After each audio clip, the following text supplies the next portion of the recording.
Today, we're diving into the life of someone truly extraordinary, a revolutionary, a brilliant scholar, and the person who would go on to design the very foundation of a modern nation. So let me start with a question for you.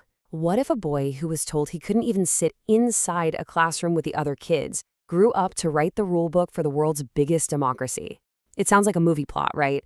But this isn't a hypothetical. This is the incredible real-life story of B.R. Ambedkar. Our story begins way back on April 14th, 1891. Now, Bhimrao Ambedkar was born into a world with incredibly rigid social rules, and from the moment he was born, he was faced with a harsh reality known as untouchability, a system that basically declared him and millions of others as less than. And this injustice started young, really young. At school, he wasn't treated like the other children. He was actually forced to sit apart from everyone else, sometimes not even in the room, but outside the classroom door, just trying to catch the lessons from a distance. And the humiliation didn't stop there. Even something as simple, as basic as getting a drink of water was a constant, painful reminder of his place in that society. He was strictly forbidden from touching the water pot that all the other students used. I mean, just think about that for a second. His access to water, a fundamental human need, was totally dependent on a school helper, the peon, pouring it for him from high up so he wouldn't contaminate it. And if that peon didn't show up to school one day, well, Bhimrao just went thirsty all day. Can you imagine the weight of that as a child? But here's the most amazing part. All of these experiences, which were designed to crush his spirit, to make him feel small, they did the exact opposite. They didn't break him. No, they forged an iron will inside of him. They ignited this powerful, burning desire to one day tear down the very system that tried to hold him down. So, what did he do? Well, that resolve took him to the next chapter of his life. For Ambedkar, the path forward, the way to fight back, was crystal clear. It was through education. He was going to wage his rebellion, not with fists, but with knowledge.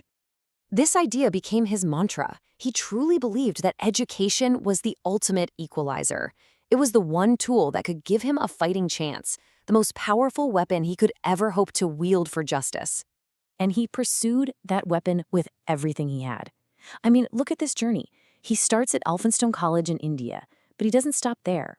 He travels the world, earning degrees from Columbia University in the US and then the London School of Economics in the UK. This is at a time when, for most in India, even basic reading and writing was a far-off dream. He was collecting advanced degrees from the best universities on the planet. But you have to understand, this was so much more than just personal ambition. Every single degree, every academic achievement, it was an act of defiance. It was a rebellion fought in libraries and lecture halls against a system designed from the ground up to keep him silent.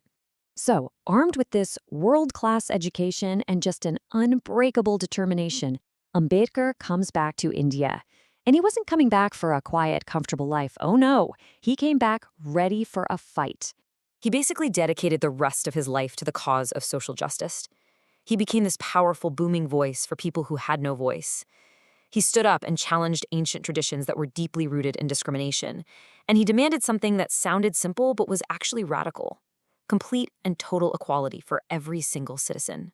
His voice, backed by his incredible intellect and his own lived experience, it became impossible to ignore. So when India was on the cusp of independence, facing this massive task of building a new nation from scratch, he was called upon for what was arguably the most critical job of all.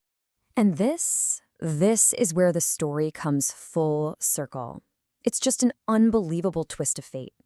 The little boy who was once considered too impure to even sit in a classroom was now the man tasked with writing the supreme law of the land.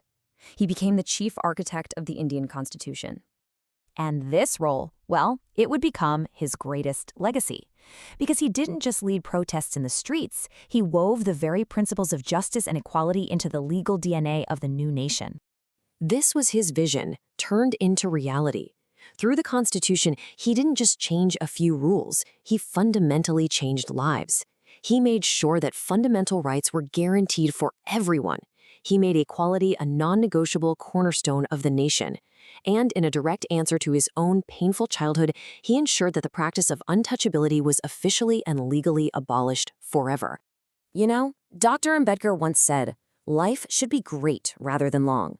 And when you look back at his journey, from that thirsty little boy outside the classroom to the man who gave an entire nation its democratic soul, it's pretty clear. He didn't just live a long life. He lived a truly, truly great one.